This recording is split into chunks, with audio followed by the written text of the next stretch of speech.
All right, we are live with another episode of Business Ventures Podcast.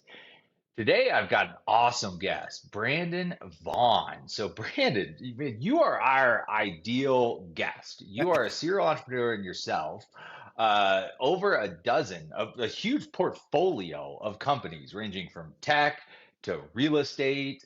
Uh, One, you scaled to a multi-million business in just a few years.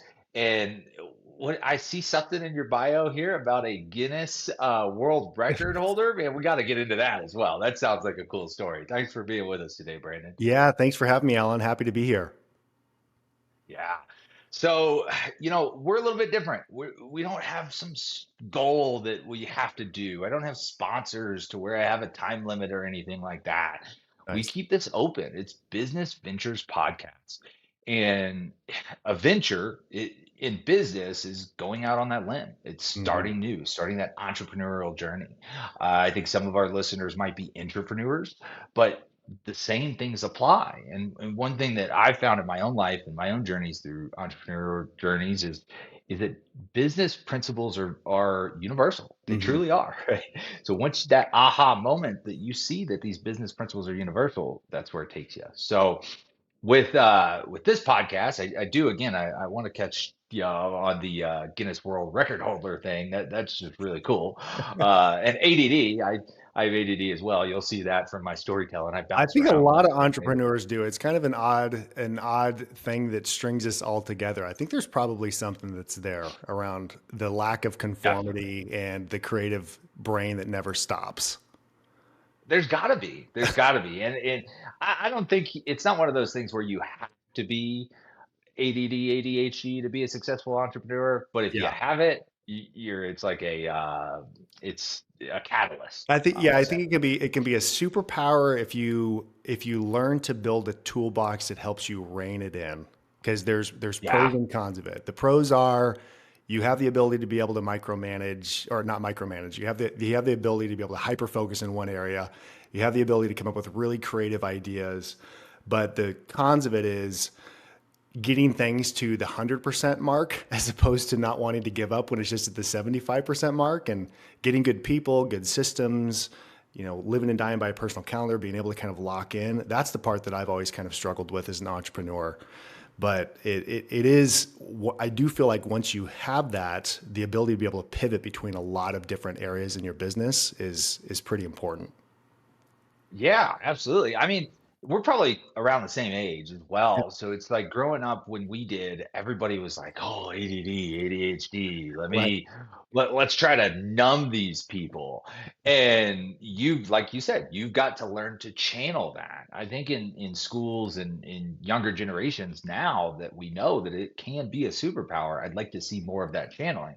And that kind of segues right into where I like to get started is Brandon, you're successful by every stretch of the word. You are successful. You have been, and you're going to continue to be more successful. Uh, but do you think there was something in your childhood and in your early years that pushed you that way, or is that just come natural? That's a great question. I've been in home services my entire life. My dad was an owner operator window cleaner that owned his own window cleaning company for 33 years. So 1978, he started this window cleaning business, and he was the guy on the tools doing the thing for 33 years. He had between 0 and 1 employee for all 33 of those years. Fortunately, he had 5 kids, and child labor laws are very lax when it comes to family businesses. So each one of us kids helped out in the business. I was the youngest, about an 8-year gap between me and the next oldest. And my dad would pay me 5 cents a screen to come, wash screens. He'd, help me, fold the towels at the end of the day, son, that type of thing. So I have a very interesting, amazing childhood from the aspect of I was able to see and had a father that owned a business, was extremely hardworking, put everything into it. He actually is not ADD at all. He's unbelievably A type, hyper focused, disciplined, regimented. So I was the crazy creative one that didn't do good in school, struggled to kind of fit in, summer schools, detentions, distraction to others in class, that type of individual. But fortunately was able, I basically ended up dropping out of high school and homeschooled through high school and started working with my dad at full time, 40 hours a week at age 13. And Oh so I was boy. homeschooling Still making while 5 cents the, per, or was I he, got did a he bump you raise. up? I got a raise. Yeah. You It got a went to raise. 10 Okay. Okay. cents and then 15 cents. And it was actually my dad paid me on commission. So I've pretty much been on Oh, commission wow. my entire life. So that put something in me to realize, as fast as I could work, as efficient as I could get, the more money I'd make, the quicker I'd be able to get home and do the stuff that I actually wanted to do. So it kind of became this game that my dad and I had of how fast could we get the day done? Could we get $1,300 worth of work done today, washing windows, and get home by, 3 o'clock p.m.? And then we just literally run from window to window cleaning. So yeah, it was very cool. It was a cool childhood to be able to have, and I kind of knew from a pretty young age that I wanted to be like dad. I wanted to grow up, have my own business because it just seemed like the coolest path. Never had an interest for even a second to go to college. And the day I turned Yep. 18, got my first business license. There you go. I love that story, man. That's a true entrepreneurial journey. It's funny, there's so many similarities already in the few guests that I've had. The idiot, the wild child, the parent in like a hard business. Not an easy business. I mean, this is not window washing is not simple. Now, getting it a little granular on the window washing business, was it or window cleaning, did he do mainly residential, commercial? Did he do like high rises? Are you going up and down like skyscrapers? Is that Brandon hanging over cleaning or No, what? but it's a bucket list item for me to still go out and do a high rise window cleaning drop at some point in my life. I'm going to do that. But what Let's we do did it. was mostly residential homes. We did some light commercial storefronts, dealerships, that type of thing that were regularly recurring either weekly or monthly. But most of the stuff that we did was residential, which was cool because I was inside strangers' homes every single day and talking to the homeowners. And I feel like even though I was homeschooled, that helped socialize me a lot. And Yeah. I started, my dad would really encourage me to, take an interest in the customers, see what some of their pictures are and some of their hobby things that they had around the house and ask them about it and, get to know them a little bit more and just build a really good relationship. And I used to love getting the feedback from customers about, wow, it can't be, you're here, you're so young and you're so well spoken and you're such a hard worker. And that reinforced a lot of those really good habits, I think, from a young age that have served me really well later on in life. Yeah. I mean, that's awesome. It's funny you say that. I've got a guy that used to work for me and with me and one of my friends from high school that worked for our roofing entity, and he was such a good salesperson, but it was weird how he could walk in anybody's house and like look at the floral pattern on their drapes and have a 30-minute discussion about Yeah. um wisdom who created that, or the Wow. same thing with like a tapestry or something. It was just like, dude, how do you know this stuff? And he's like, man, I ask questions, I listen, and I get to know them, and I build that relationship. And now he's went on to, I think he runs like the third largest what is it, foundation repair company in all of Dallas Fort Worth. So Amazing. obviously it's done well for him and it's done well for you, and so forming those relationships is something that's really cool. So being younger, I started when I was young as well, so same Mm. thing, family business, everything like that. Did you find that they kind of took to you because you were younger, like, oh, this is like my grandson?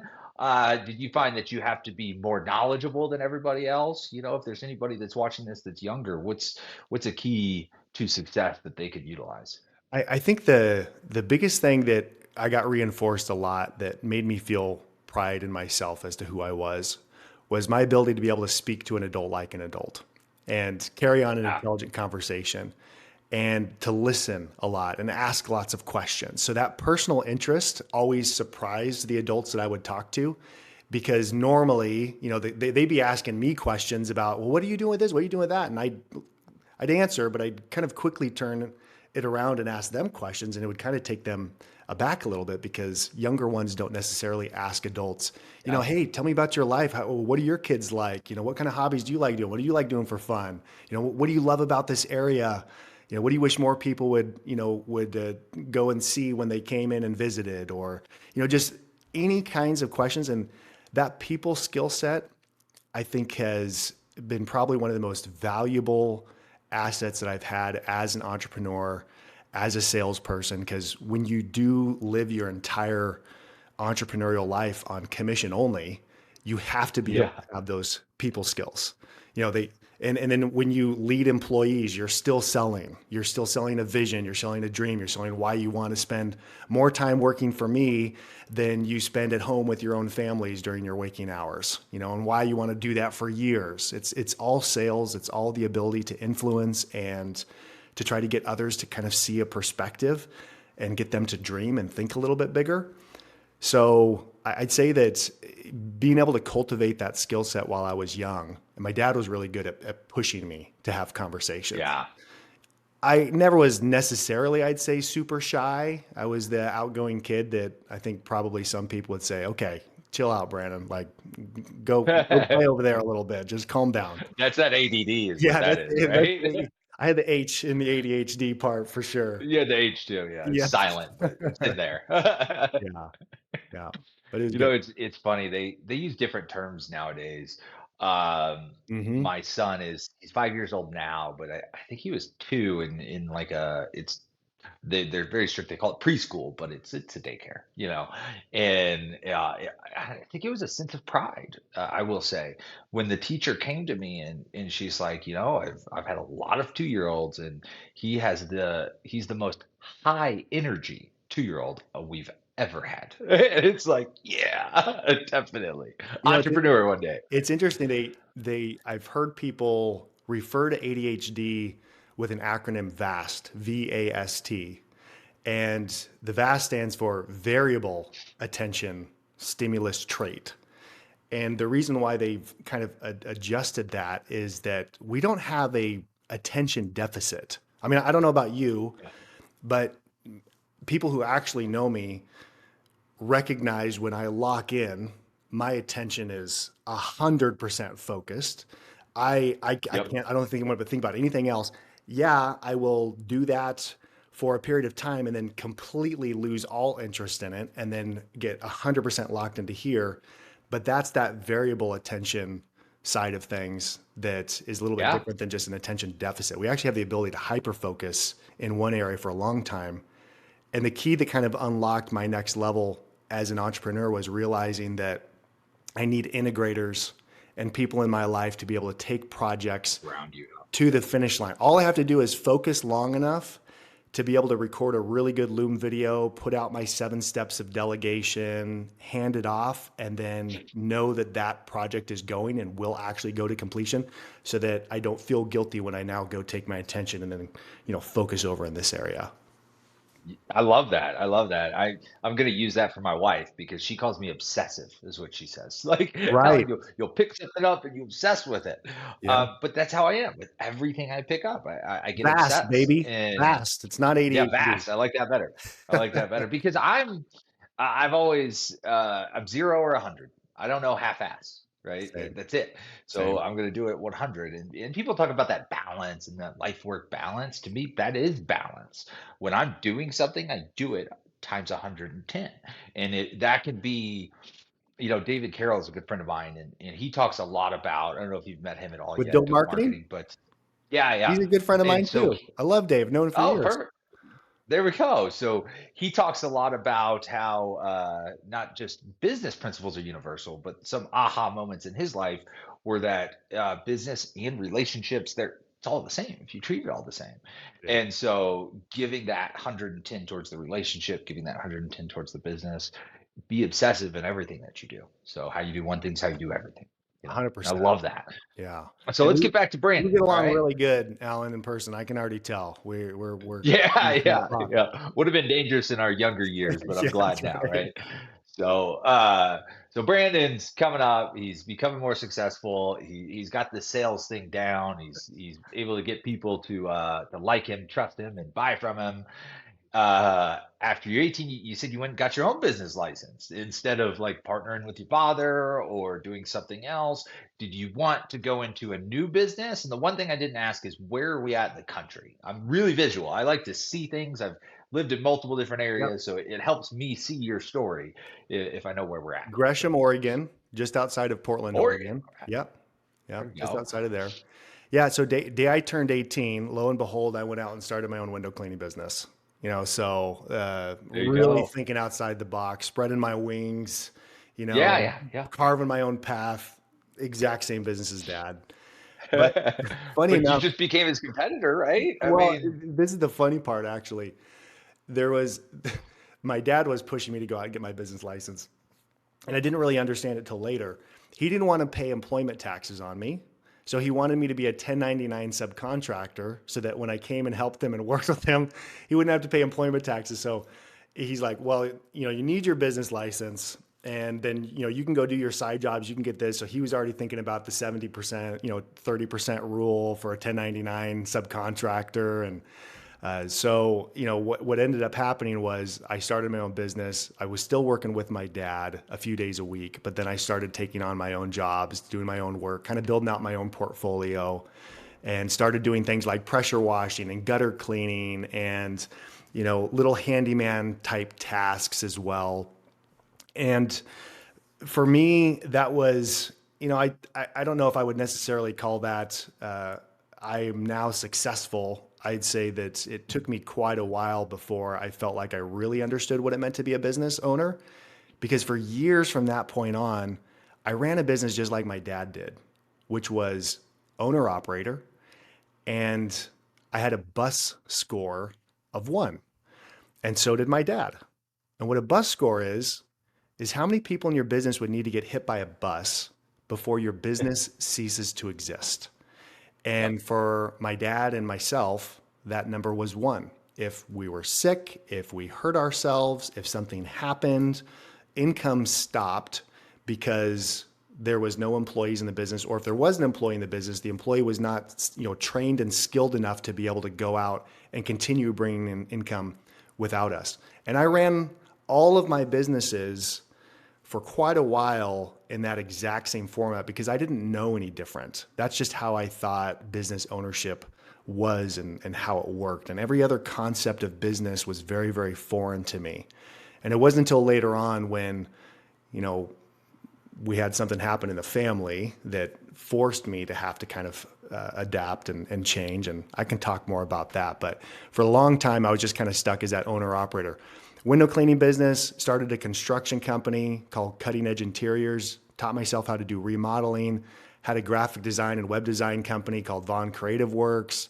And then I have just There you a go. litany list of business idea after business idea where I just fed the ADD entrepreneurial beast with every possible thing that I should, 150 domain names for 150 different business Yeah. ideas, Yep. Always. so it took a while to kind of rein that in. Yeah, yeah, I love that, man. I love that. I used to have just a one pad, and it ended up being a big one where every $1 million idea that I Yeah. had, I put in there. This shows how long ago that was. That it was like $1 million was a big thing, right? It's a multi-million-dollar idea. Then I go back and I've got some stars, and I crossed out million to billion. This is a good one. And Yeah. I want to find it. I got lost somewhere, but there's probably some gems in there. If somebody finds that in storage or something, It's that's a funny, good one. man. Yeah. Yeah. Being an So idea you're, factory. That's I yeah, feel like a common trait of the ADD entrepreneur. yeah. So, but you're like, call it whatever you want, but I always had a mentor that the hand method, right? If this is your core business, then all your other businesses kind of come off of that, right? So Mm. window cleaning is like a home service, and then you've got your interior remodeling, and then you're probably doing a lot for your interior remodeling, and I would assume that that's where a lot of the other businesses that probably catered towards those businesses came from. Is that kind of the path that you were going down, or? My path wasn't like that as much. I did the remodeling business, but after I had my my own business doing window cleaning. I went out and started selling Cutco knives. So that was like a sharp We little hope. pivot. Saw an Yeah. ad for vector marketing and was like, this sounds awesome. And went in and was basically Yeah. selling knives door to door into all my family and friends. That was a fun chapter. So And you're doing that B2C yeah, mainly? yeah, yep, B2C, yeah. So that was kind Very of cool. quite the pivot. When the timeline kind of, I'll give like an accelerated version of it. I started my own construction business, completely tanked that. I mean, Yeah. b- almost bankruptcy, probably should have refused to do it, but Yeah. mountain of debt. We lost our house. We literally had to go on food stamps. And that's when I had my firstborn daughter. So I put my daughter's birth, which we didn't have insurance. So I had to put it on a Nordstrom credit card, which is the only credit card that we had that had an open balance at like 27% interest rate, something stupid. And that's when I had my firstborn, was during that time period. And I've never felt like more of a failure. We had to sell Yeah. everything that I owned just to be able to try to get out of debt, to try to, keep the debt collectors off and try to maintain my credit score.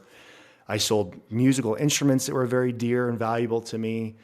And we bought a $500 Volkswagen Jetta that had, very leaky roof. My daughter like dropped her binky in a little puddle of water in the floorboards at one point.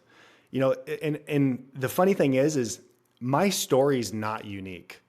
All the entrepreneurs that I talk to, anyone has a story like this. So for me, it was a gift to be able to Yeah. experience what it felt like for the first time to just kind of lose everything. I still had my family, and that I realized was worth more than anything else. And it unlocked something for me to realize that, you know what, even if I lost everything again down the road, I'd still have this. And it made me disconnect from material things. It made me humble myself to the point where I just stopped caring about what people thought about me, what kind of car I drove, what kind of things I possessed. And it introduced me to Dave Ramsey Financial Peace University, and we did like the cash Yeah. envelope system. And it took us a couple of years, but we finally kind of got out of that. That's when I went out and started that graphic design business, because I like went on to lynda.com, taught myself Photoshop and CSS and HTML, and started, I literally would post ads on Craigslist that I'll build you a website. Started building a website for the towing industry, and a few other random, gun and ammo like e-commerce store. So it was fun. Anything and everything Yeah, I was to just in make hustler mode money. at that And, point, just trying to get extra cash. And I went out and got my first and this is corporate when you job. did the cut code, No, no, correct? You did the this cut was code as after well? Cutco. This was after my construction business. So, Okay. now we're talking like 2010. And Okay. Perfect. I went out and got my first corporate job ever, which was also a very humbling experience because I never imagined working for somebody else. And I did that for about 2 years and learned a ton. I saw how a business operated and how they had OKRs and KPIs and how to use Google Sheets or, Excel. And all these things that kind of unlock some things in my brain about like, whoa, this is actually how a business operates, not the paper calendar and the paper, black book that my dad had for contacts. I learned what a CRM was and what automations were. And so pretty much at that point in time was when I did that for a couple of years, was traveling too much. I quit that job, having no idea what I was going to do because I just had my second born son. I just had my second child. And we were traveling so much that my boss expected me to be on the road at least 50% of my schedule, and quit without really knowing what I So is was going to this do. road like driving around the Flying, Northwest where you're living, It or was, it flying was like flying all over all the over the country? place. Yeah, literally all over the place. I was national sales and marketing manager for this company and was going out and, trade show warrior, going and visiting businesses, customers, recording videos, doing content, running Oh, wow. Are you marketing. still doing stuff on the side to make money as well? And because you're an Yes. entrepreneur and you can't give that up? Yep, yep. Yes. Yeah. So, Yeah. oh man, The late night office after my wife went to sleep, like, coding websites and stuff, this trying is to deliver so websites. important though. Like all of this, like this is the lessons from this period of your life to me are the some of the most important, if not the most important. What it feels like to be on the bottom, right? That's something that's huge. Not sitting in the corner and sulking and drawing attention to yourself in a negative way. That's what most people do. Most people hit bottom, or maybe even they don't hit bottom. They just get hit and they sit there and feel sorry for themselves. Hmm. You go to work, find whatever it takes, do absolutely everything to make money. I mean, we just talked about this on my last podcast with Raymond Little, and obviously he's hit rock bottom too. And it's like you've got to be that person. So if you want a true lesson in entrepreneur journeys and finding that success and being successful, success leaves clues. Brandon Vaughn, right here, like you hit the bottom and you didn't go make excuses and cry and feel sorry for yourself. Well, I You went out and definitely made more money. cried. I definitely, just to be clear, definitely Yeah, cried. There were tears involved, and I absolutely felt sorry for myself, 100%. yeah. And Okay, okay. it's funny because, like, looking back, I would say that I didn't appreciate what I was going through. I didn't appreciate what I was, what's happening to me at the time. It still freaking sucked, and Yeah. I felt like a failure. I felt like an imposter. I felt like I let my family down, my wife down, my kids down. I felt like the lowest of lows, and it took a while to kind of get out of that. It was not Yeah. a just snap back in, lock in, Brandon, like do the hard Gotta get that thing. mojo back, right? Yeah, Yeah. I had to be humbled, and in order for me to be humbled, I had to hit that low. One thing I've kind of learned over time to do that's a really weird thing. At least I think it's weird. When I tell people about it, they're like, "That's not too weird." I'm like, "Ah, I think it's weird." If I'm going through an absolute crap storm in my business, like payroll is coming out this Thursday. I have $1,000 in the bank account and a bunch of debt, and I'm not going to be able to pay myself, and that type of thing, like that bad, Yeah, just a bad one. Yep. bad. I get out my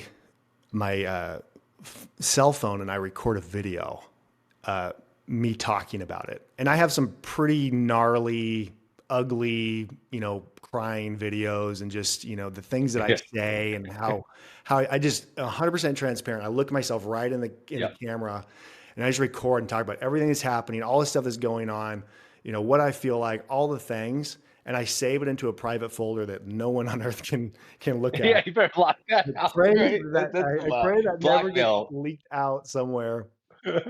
But Dude, we're gonna see, you'll be the new meme or the gifs, right? It's gonna yeah, be Brandon right. crying. Michael Jordan, I you've been know. replaced. We got Brandon Vaughn over Oh, here. dude. So, but Uh, the cool thing has been is, at the time, I hate that I'm recording. I hate that I'm doing it, but I watch it Yeah, back later when I'm going through a hard time, and it feels like such a distant memory. And the funny thing is now I have the hindsight to be able to say, it's funny. I made that video on Wednesday, and then a yeah. check came in on Friday, and everything was fine. And you And realize like it, I yeah. didn't die. We weren't That's homeless. so it's funny you say that. I think there's a little weirdness to it, I will say. Good. I'll give Okay. you that Thank there's you. Thank weirdness you. to it. But there's genius to it as well. Okay, I will give you that. There's a lot of genius to it. One of my early mentors used to always tell me, Alan, never forget your last worst day. Yeah. Never forget your last worst day. Right. So can't forget it if it's on video. That's a genius way to do it. But when he gave me that piece of advice, a lot of it was more towards when I'm at the top, right? When you're successful and you're Mm, doing well, maybe you got that big check in, you scored a big job, and you want to take off early. right. But don't forget that last worst day because you were crying on Wednesday Yeah. and Wednesday sucked. So now that it's Friday and you got a fat check and you closed a big job and you want to go home early, Wednesday's just around the corner and next Wednesday's around the corner. So you don't want to be crying. So that could be motivation to not settle for anything as well. So I think it goes hand in hand. Yeah. And and the one thing I would love to normalize to more entrepreneurs, and if you're listening to this, I just, I still feel like an imposter. I still feel like I have no idea what I'm doing. And despite, coming to a place where people look at it and they're like, wow, you're really successful. How do you do these things? This is, crazy. Like it, I still have that regular feeling on a weekly basis and those thoughts that come up in my head of, you don't know what you're doing. Like there's people way more successful than you, and you're still playing in the tiny little sandbox compared to X, Y, Z. Like your benchmark always increases with you. And as you start growing and as you start developing as an entrepreneur, there's an interesting thing that happens. You realize that in order to grow, you have to experience pain. You have to. And the second you become comfortable and become very happy with your current state, happiness is different than contentment and fulfillment. I'm talking about just, oh, I can stay right here and be 100% good. You stop growing, and comfort is complacency. So in order to grow, you have to be uncomfortable. In order to do things in order to get places you've never been means doing things you've never done. And that always is going to mean that you're going to have that uneasy feeling of, I don't know what I'm doing, because otherwise you're not entering unknown territory, and unknown territory is where you go to get to the next level because you haven't been there before. So, Yep. For me, making that mental connection, that mental bridge, I talk to unbelievably successful people that have, billion-dollar valuations and net worth plus, and they still have those feelings as well. They become very good at pushing that voice down very quickly because they know that it's going to come back around, and they know that this is the path. And the more comfortable you get, the more you just come to terms with that. You don't cycle as long. It doesn't take you days to recover. Maybe it only takes you 5 minutes to recover, but it still happens, and it's still part of the normal process of growth. Oh, I love that. That's such great advice. If you're going to take any advice from this pod, there you go. And there's so much to it, being able to push that voice down, being able to stay confident, but staying true to who you are. Right. I think so. Everybody knows those successful douchebags, right? Those people Yes. out there that are just overconfident, just like, "Ugh, Yeah. everything I do is turned to gold, and they think they're just the most God's gift to earth. Part of why those people are successful in my mind is that confidence, but at the same time they're lacking that self-awareness, or maybe they're, I don't know what it is, but look, Hiding you deep can have, insecurity is oh, probably more likely. right, Probably more hiding deep likely. Usually, insecurities, yeah. that's what I was getting at, right? Usually the reason why they're You can successful is have because both. they got something to prove to their dad issues or whatever, Yeah, trauma or yeah, something they had earlier in their life that, they just have to keep saying it, tell everyone how awesome they are, because inside their internal voice, they think that they're absolute abject failures. And exactly. that's the And drive. if you don't know who he's talking about, it's probably you. So you need to look Yes. within and embrace those feelings. They're not something that you have to push aside. It's something that you take that moment, Yeah. feel those feelings, and then improve yourself. I love it, man. So going down this Brandon Vaughn line of life and entrepreneurship. So I think you had your second child, your son, right? So you went daughter, son, correct? Yep. And then done. No more. Yep. Finish one of So done. See, each. I went boy, girl, done. Don't want to be Yep. Yep. outnumbered. We're like, hit the jackpot. We're done. And so, yeah, Yep. no more kids. There you go. There you go. And what time did your wife get in the picture? Does she have a huge role in your business life? Oh God, My yeah. wife has a huge role in mine, as in she's like my escape from it, and not Mm. so much standing by my side, which is different than most people's story. But I love it.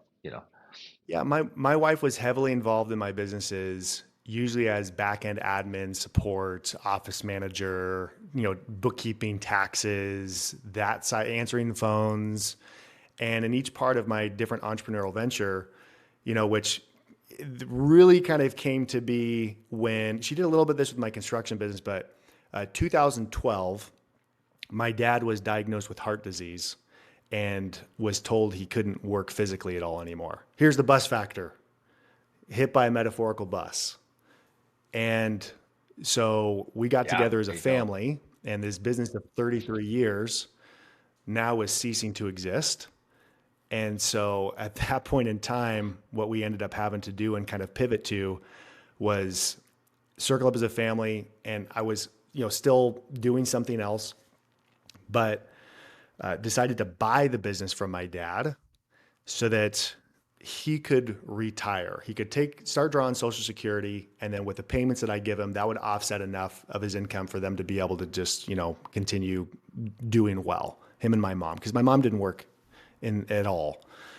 And so Yep. the business was doing about $8,000 a month at the time, which is about what it had been doing for the last 25 years. And I told him I would buy it for Yep. $3,000 a month for life, which was, in hindsight, too much for the business. As soon as we started, I was like, how am I going to pay? Okay, so I pay my dad $3,000, and then I have to pay all my expenses, and then I have to pay me and my family, and there was not enough meat on the bone. So that forced us to have to grow. And then that's when my wife really started kind of leaning into the business. And we Yeah. were not making much for a while. But with that business, I got some good mentors and coaches. We grew it from 0 to 70 employees over the course of the next 5.5 years. And, inside of that little bracket of what I just said there is probably every single painful, stupid, entrepreneurial thing, dumb thing I said to an employee, almost completely like all the normal stuff that you just kind of see. So I don't Yeah. feel like I'm special or that's really this amazing achievement because it really sucked. But at that time, while we were kind of growing that business, at one point, I gave my wife an anniversary card that said, "You're fired." And that was like my gift to her, was that I fired her out of the business.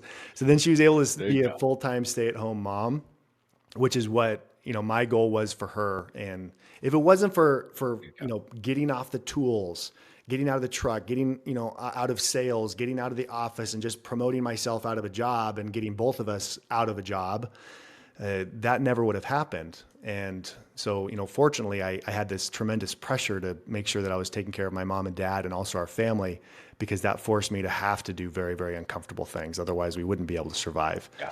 So that was a good thing. But yeah, so she's no longer involved in any of my businesses aside from maybe, collecting K1s and having to, tackle a couple taxes Yeah. at the Yeah. end of the day.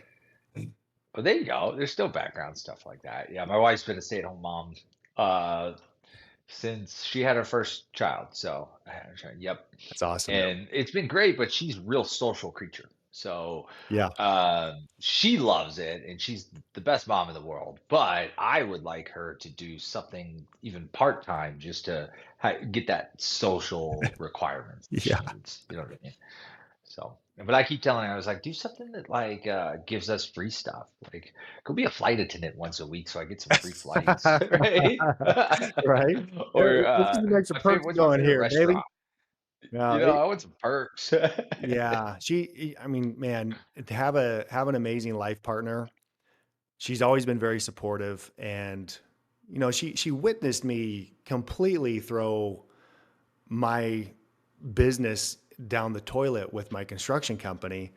And despite Yeah. all that, she's continued to be all in on a lot of the things, but she pushes back still. She's my voice of Yeah. criticality and reason that I need, because otherwise I just think everything's amazing, everything's going to be awesome. How could it fail despite going through all that?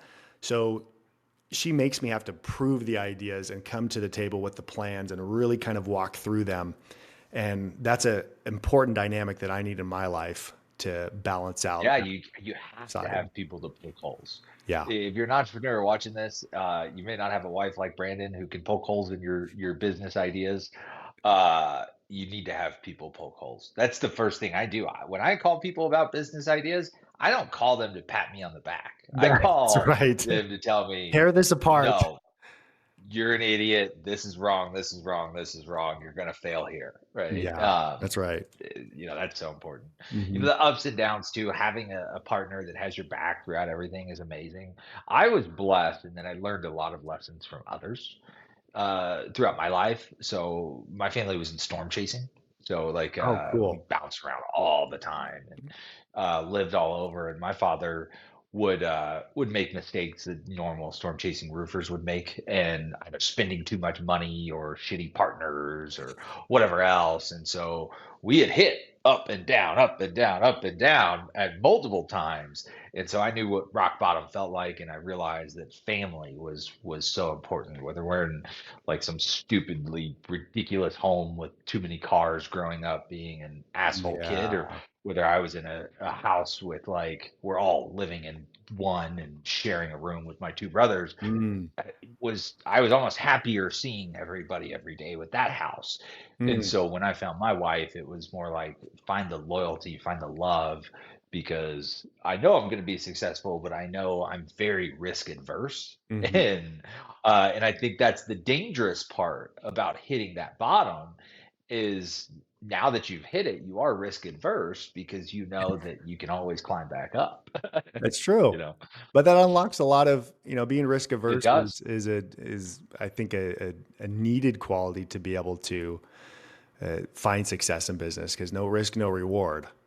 And I Yep. think that a definition of an entrepreneur to me is someone who's willing to take a greater than average risk for a greater than average Yep. reward. Because there's always the easy path of just gonna go get my check, gonna do my thing, clock in, clock out, don't think about work in the evenings.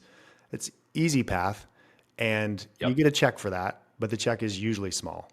Unless because even you want to get a bigger check at a job, the expectations just go right up with There's that. at least always a ceiling, Yeah, right? And that's my biggest thing about business is there's no ceiling.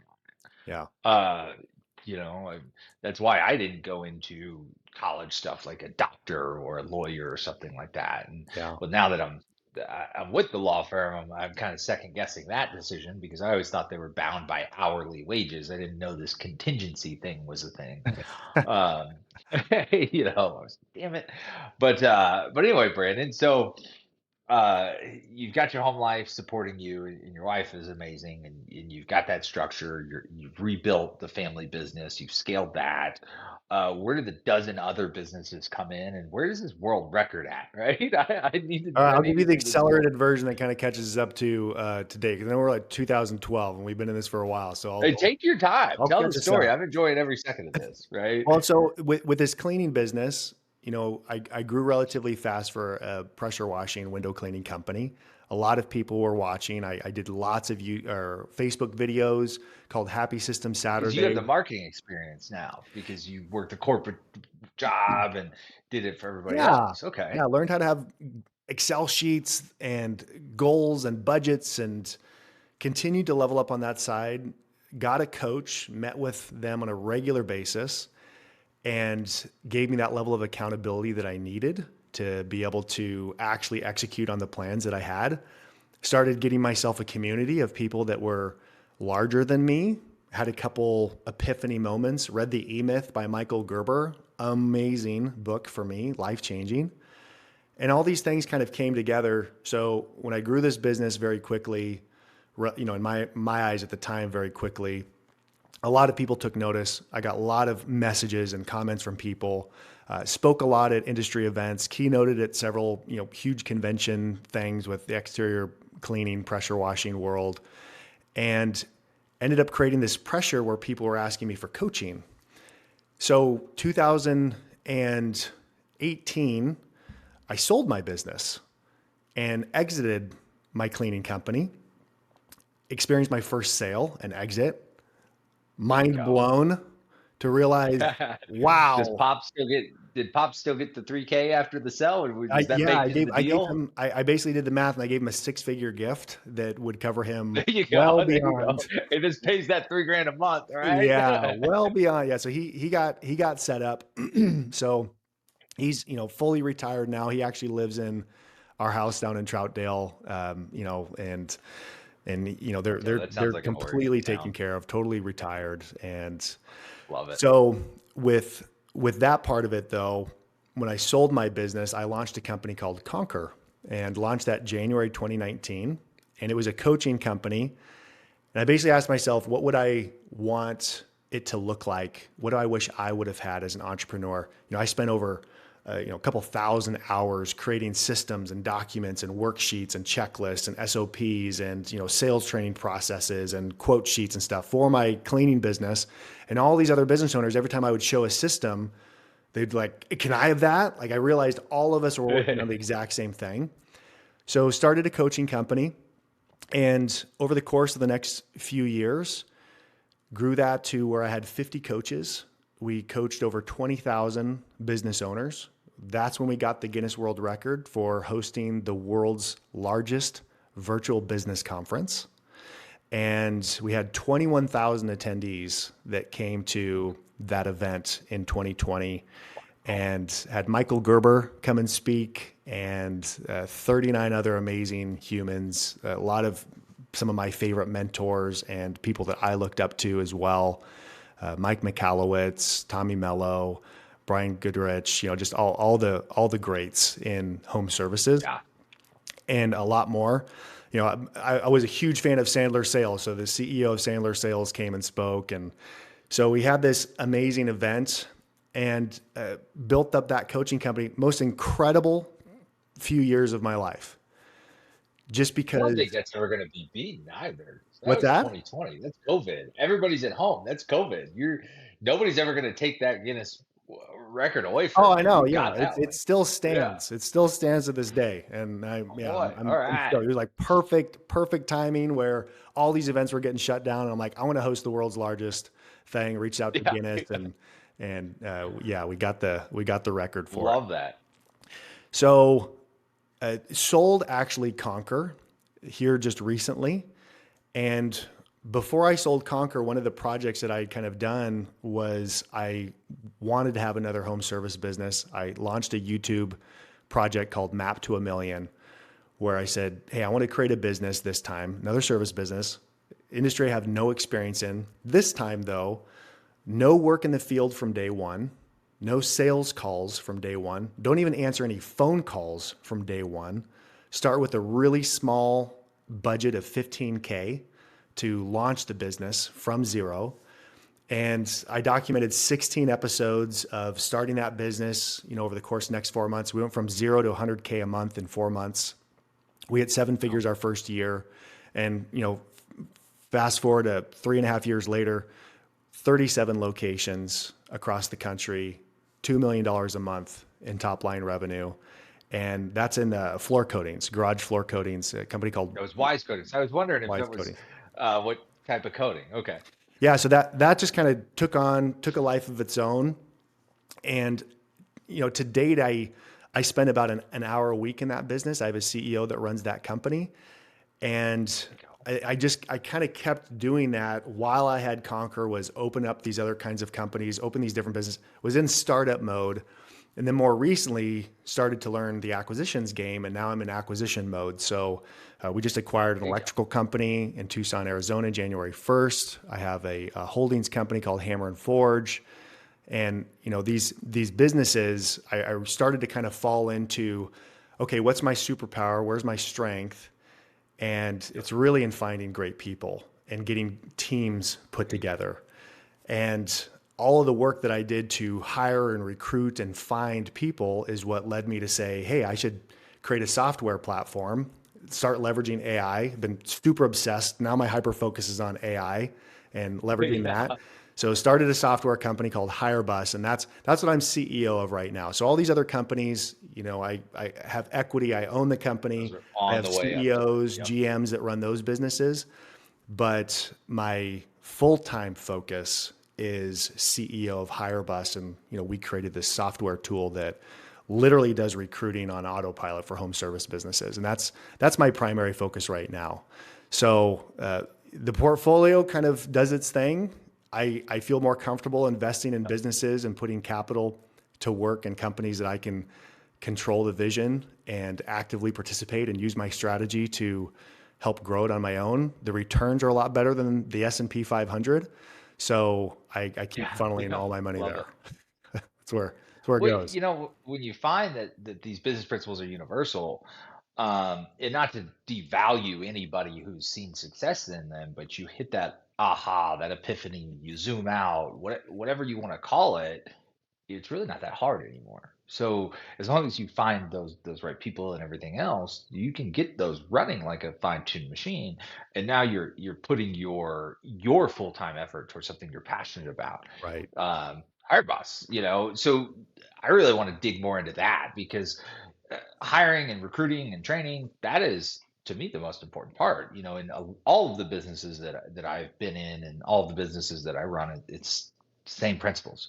Whether it's a nine-figure roofing and restoration company on residential and commercial, or a small tech company, it's if you want more sales, hire more salespeople. Right. If you want hyper growth, hire a leader that has a culture that pushes hyper growth. That's right. So, and the technology piece, like AI, is amazing. I mean, what we're talking on right now is through an AI platform that AI does everything the minute I'm done with it.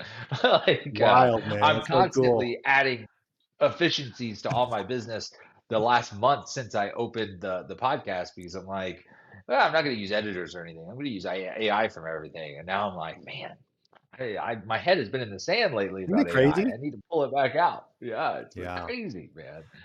Yeah. So So it's hire been, bots, are you going after just everybody? Like, so is this like, so again, most of my audience probably in the roofing restoration industry. So if they need to hire salespeople oh yeah. like all the time Oh for yeah. everything. Yeah, But we I have mean, one there's roofing company right now that onboarded with us. They want 30 outside sales reps over the next 3 months. And no problem. Like easy, easy, easy, yeah, easy to do. So the way that it kind of works, and it is, yes, it's home services is what we niched in because that's what we really know. And it's the industry that, in my opinion, needs the most amount of help. You have these larger yeah, enterprise companies like Amazon and FedEx, and they have these platforms that cost tens of thousands of dollars a month, to go out and run their big hiring funnels.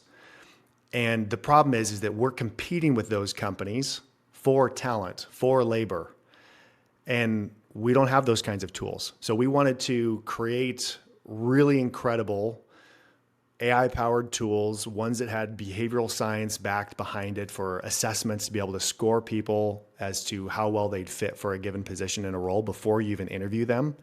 And that's what we've been working on building, and it works amazingly well. So it writes all the job ads, split tests them for performance, posts them, gets all the candidates funneled in, texts them, emails them, gives them a behavioral assessment, gets their application data, gets their resume, analyzes all of it against the job description and the company core values and the services offered. And it looks at the entire picture that says, how well will this candidate actually fit for this? And it does all of that automated. And then we do the first round of interviews with the candidates as well and do a further but does the refinement. interviews? What's that? Yeah. So does it do the interviews or hire bots? Like HireBus you? does. You? Okay. Yeah, Okay. HireBus does. So what we actually have benchmarked all of our interviews right now with real humans. The goal is to create it to where it's fully ran by AI. The technology is 95% there, but So I was gonna say, you're blowing my mind here. there's Are still you some AI that right kind of now, live Brandon? in the uncanny valley, but even the AI interviews that we're doing, the AI agent will call a candidate.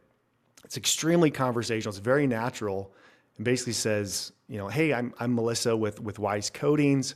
Just full disclosure at the beginning, I'm an AI digital assistant, and I wanted to call. My whole goal is to try to find out if you would be interested in this position, and what my work is to get you an interview with a real human. Now, I just want to ask you a few questions. And I'm doing this call because we like to provide our human teams with more work-life balance. And, and my goal is to get you, this way it's like faster and it's more efficient, and like it's instant interview, Yeah. basically. The second that someone applies, they instantly can get an interview and then start moving through the process. So we're still optimizing that to against what human performance is to find out, how do people respond? How is it? And it's really, really close, if not edging out That's pretty above, cool. Yeah.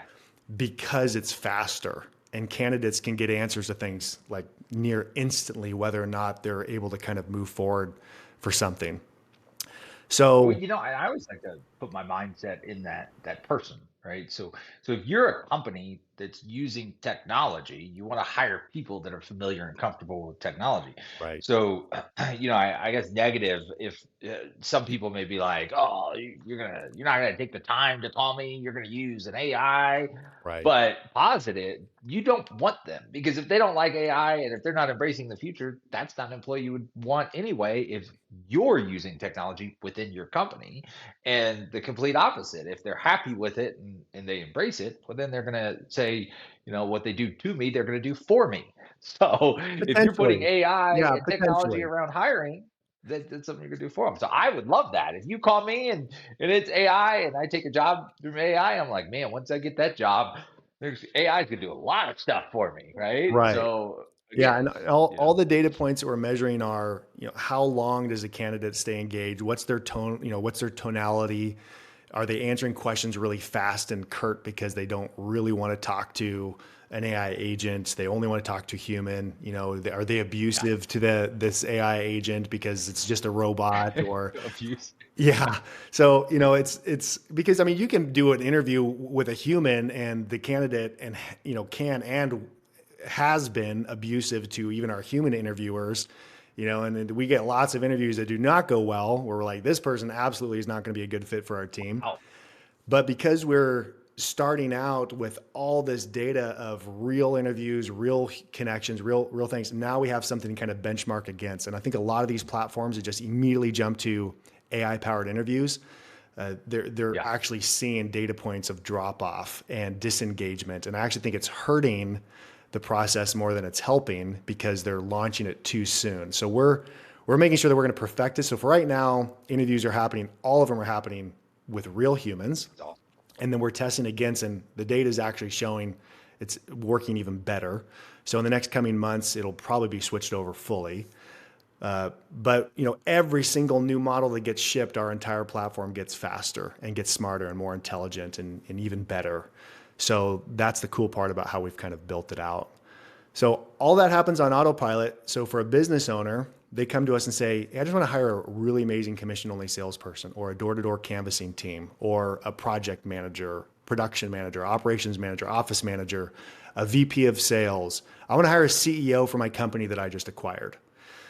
We Yep. place every single one of those positions and we guarantee it with a right seat program. So if for whatever reason anyone doesn't work out that you pick, we just tee up the top 3% of talent. So you're only interviewing a small fraction of people and just selecting the best ones as opposed to, having to sift through 200 resumes and 200 applications to find one good person. Like we do all of that work Yeah. for you, and we do it 365 days a year.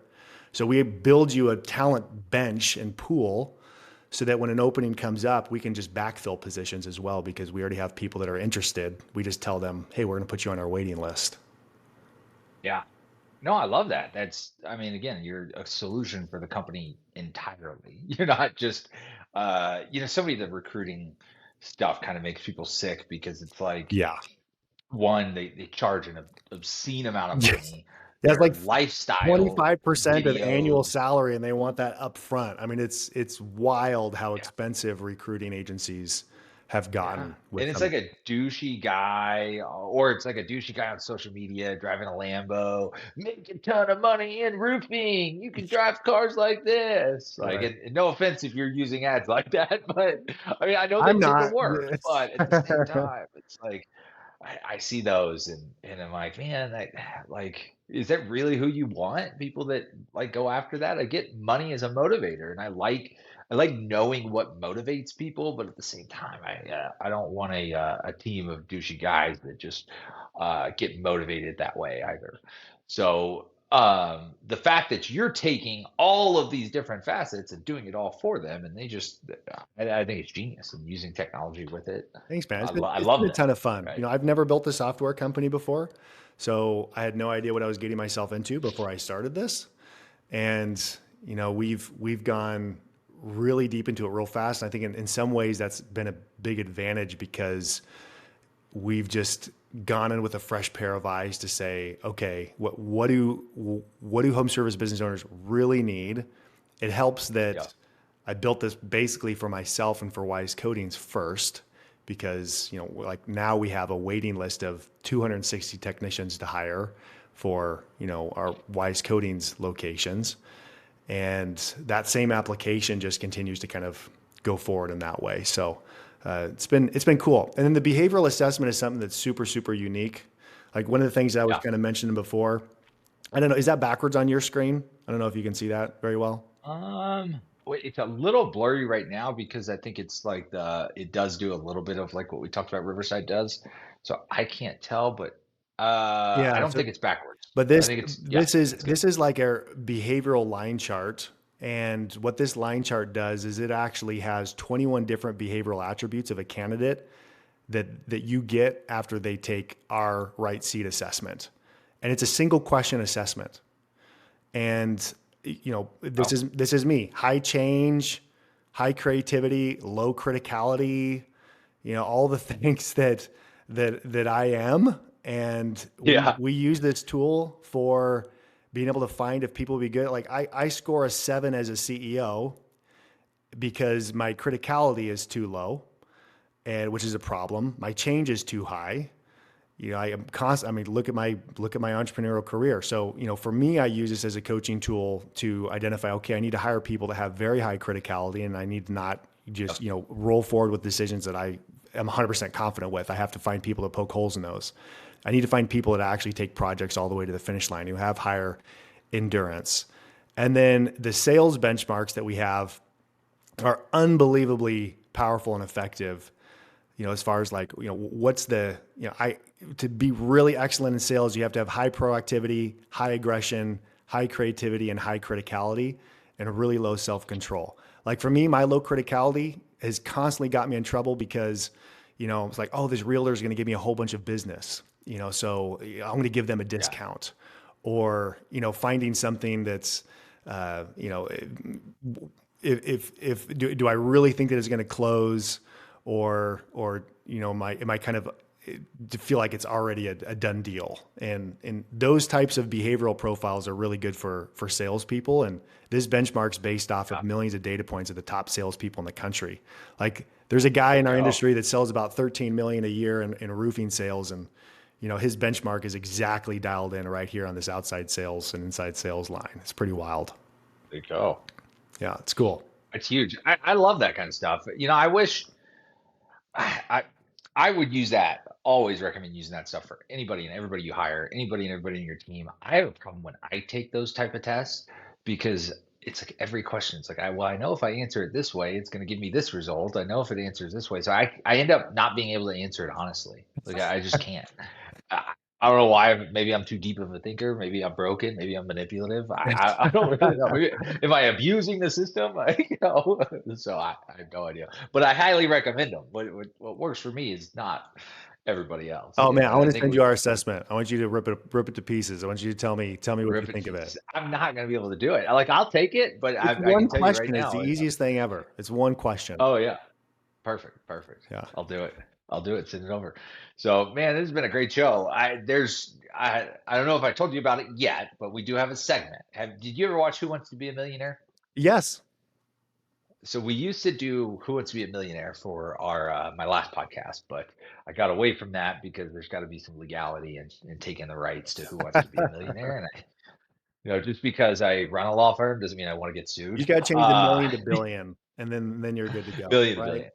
Well, right now it's either who is the smartest millionaire or who is the smartest entrepreneur. Okay, That's gotcha. right. But similar concepts apply. Let's just say that. So what I did was I grabbed 5 questions here, and they're all derived from things within your life, from your bio that you had sent me. Um, same thing. It's multiple choice, A, B, C, D, Okay. and you get 2 lifelines. So you can either phone a friend or do a 50-50, but you can only do it one time. So, and at the end of the season, we're going to have a leaderboard, and you're either going to be the smartest millionaire or you're not. So let's give it a shot. Okay, You ready? I'm ready. All right, all the AI down. I don't want you cheating or anything like that. If Yeah, you ain't you cheating, got you it. ain't trying. But let's put those AI down. Sounds So, good. all right. So when scaling a business, what is often the biggest bottleneck of growth? Is it A, lack of customers, B, lack of systems and processes, C, too much capital too quickly, more money, more problems, or D, high competition? Okay. A was what was it? Lack of sales? Lack of lack of customers. So basically sales. B is systems and processes. Yep. C is too much capital. And D is high competition. Oh, I'd say A. You say A. So the biggest bottleneck, lack of customers. Is that your final answer? No lifelines? Biggest bottleneck as far as growth? To growth. What is often the biggest bottleneck to growth? Okay, biggest bottleneck to growth. Okay, gotcha. And AI derived these questions. Remember that. Like Did these they are not really? coming from me, right? Because this could be subjective to who's writing this, Okay, right? So this is all I'll AI. actually say systems and processes then, because I think Systems that and process. bottleneck to growth. I'm going to assume that it's a company that's actively growing. I mean, one of my favorite books is Mike Michalowicz, Fix This Next, and he has Yeah. the basically the business hierarchy of needs instead of it's an adaptation against Maslow's hierarchy of needs. And the very bottom is sales. Like without that, your business ceases to exist, period.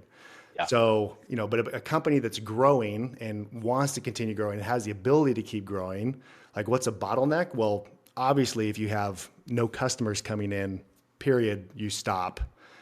But there's also systems and processes that can fix that where marketing and SOPs for an SDR motion or rehash motion or something along those lines. So I'll say systems and processes because I believe that's probably what AI would say. I like the logic.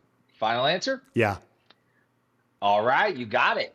B, systems and processes. And I follow your logic, and I also think the word bottleneck to me implies that you're already growing. Well, you said you already have sales, you already have what bottleneck, right? I don't know if I would use bottleneck as lack of sales, right? Lack of customers. I Yeah. think different terminology, the question would have used, or I don't know. But yeah, good job. One for one. So far, so good. Okay. Man, I'm Move on to the nervous next now. one. My You palms are saved your sweaty. lifeline. Yep, yep. What is the primary benefit of implementing automated systems in a business? So that the primary benefit of automation. Does it A, reduce the need for employees? B, ensures every task is done manually for quality control? C, allows scalability and operational efficiency? Or D, makes the business more difficult to sell? Okay, repeat those four again. Okay, so what is the primary benefit of implementing automated systems in a business? Does it reduce the need for employees? Does it ensure every task is done manually for quality control? Does it allow scalability and operational efficiency, or does it make the business more difficult to sell? It's definitely not Automations. the last one. I know. I'm like, yeah, there you go. I You got got the an easy easy one one out of across the all. way. Yeah. Yeah. Um, Interesting. Yeah, there's a couple of those that I would have probably like paired up as pretty close to being the top benefits. But Yep.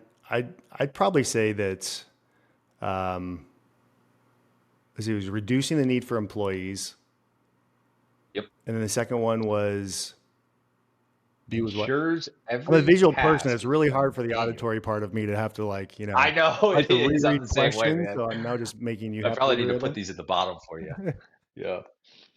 Yeah, Who Wants to Be a Millionaire has the four thing at the bottom, right? You Yeah, it's gotta got them read at the through 'em. bottom. I used to have my editor do that too. So What was just it? like What was the second one again? really stealing this stuff. Ensures every task is done manually for quality control. Oh, manually. I don't like that word. Yeah, it's like another D question, right? Right. Yeah. You may have just got a free 50-50 here. Yeah. And what was C again? C is allows for scalability and operational efficiency.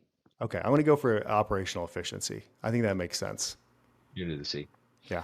All right, you got another one right. There you go. Okay. So All right. you got that free 50-50, Sorry to keep man. making you read Yeah, these. I'm that's sure people in the podcast like this is the lamest segment ever where I just have to keep asking, repeating myself. Go ahead. no, we're good. Well, you're good, man. So you got some complex questions. That's a problem.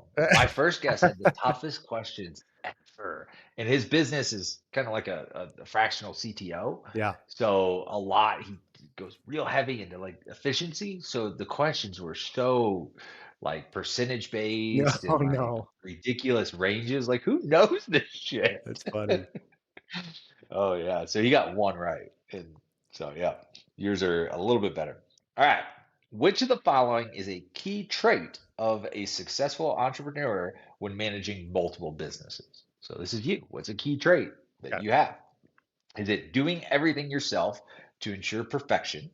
Is it delegating and building strong leadership teams? Is it constantly switching between tasks with no clear focus? Is it micromanaging employees to prevent mistakes? B. Yeah, that was an easy one. That was You got easy. that one. There you Yeah. go. That was not hard. AI likes you, Brandon. Yes. You must have hacked my AI and been like, give me some easy answers. Or maybe it didn't like your bio. Maybe it's like, oh, Brandon's not too smart. We're gonna give him the easy Yeah, ones. that's I don't know. right. I just heard ADD a lot in his bio. Yeah, yeah, yeah. We'll not give him some Feels like more troubles. All like a right, here's the therapy fourth one. session than it really was a question to ask me. Like I felt a little bit personally attacked Yeah, with that question, to yeah, be personal honest. attacking. Delegating those routines. Yeah, what do you do?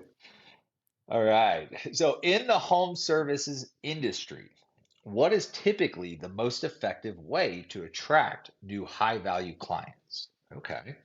Relying solely on word of mouth referrals, investing in paid marketing and SEO strategies, cold calling random homeowners, or waiting for customers to come to you. B. Wait, was B, what's He- the one that was the marketing? Was that B or that's B. that was B? Investing Okay. in paid marketing and Yeah. SEO I was strategies. like going like this with my fingers now, trying to be like, no, it's not that, it's not that. But yeah, I gotta make sure. Okay. Yep, yep. Perfect. So B, final answer. Yes. All right, you got it. These ones are getting easier. I feel Again, like the first one I was like, oh no, yeah, I'm in trouble.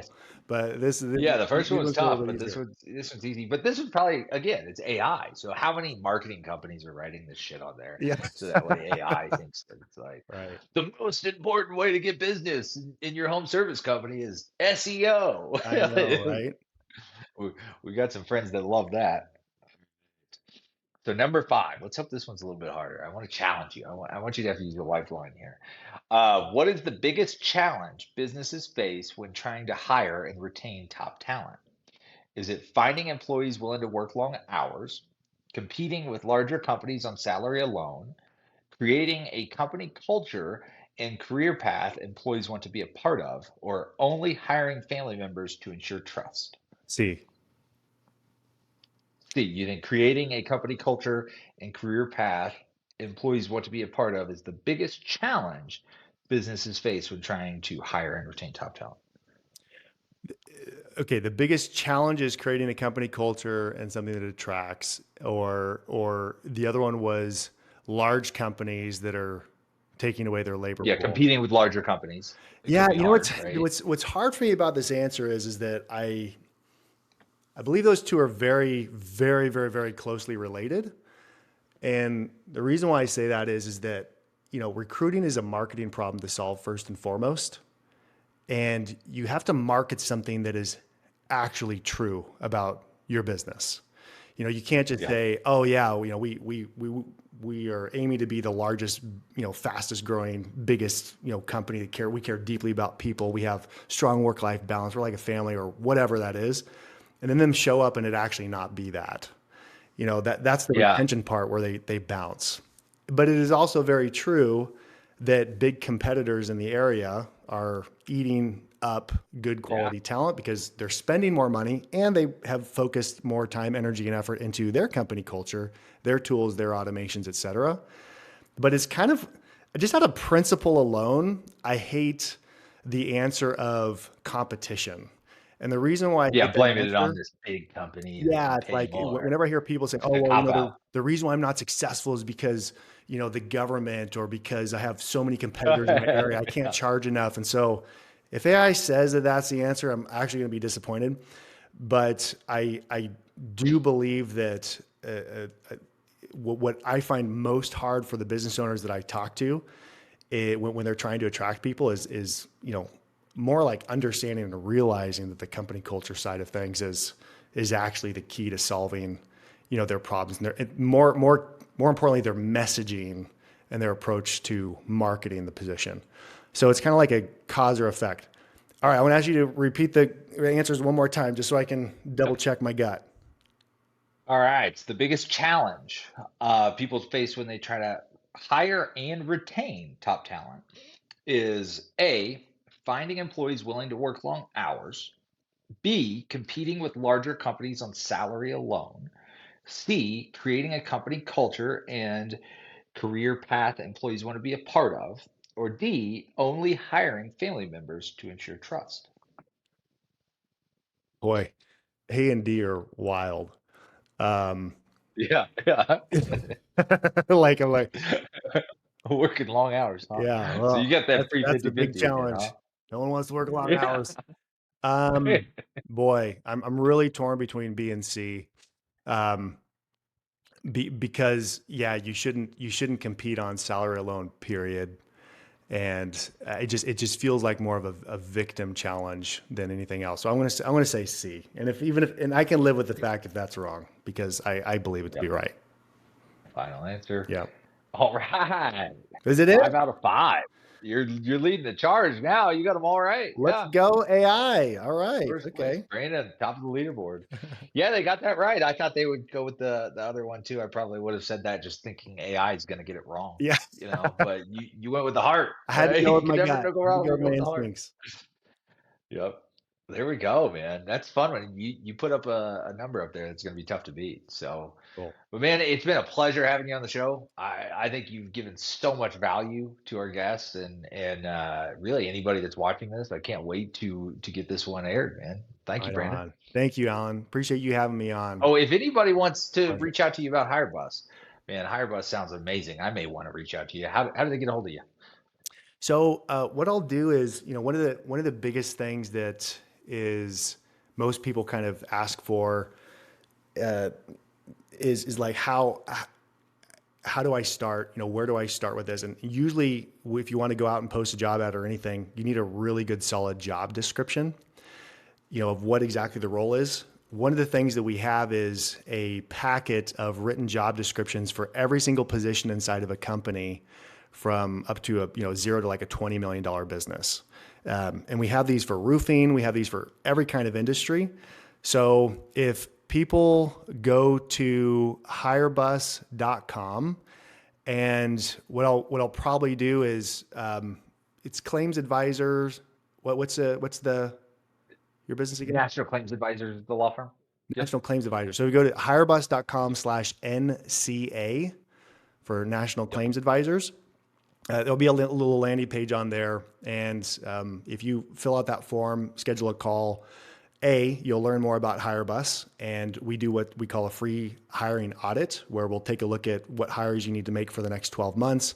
And then you can have a comparison of DIY versus having us install a fractional recruiter in your business that'll hire for you 365 days a year.